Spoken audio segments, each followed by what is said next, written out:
Hello, welcome to Do It Yourself channel. Today I will show you how to connect our phone, Samsung Galaxy A55, to our Bluetooth device. In our example, it will be a speaker. So, how to connect our device via Bluetooth?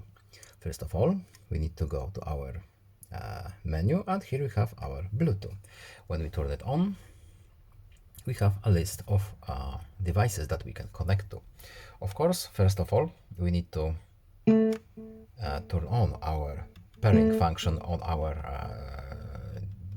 speaker. As you can see, we have it here, so we can tap it once, and the phone will ask us if we want to pair it. Yes, please. And now we have our speaker connected to our phone. And that's it. I hope this video is helpful to you. Please leave a like and subscribe, and see you in the next video. Bye.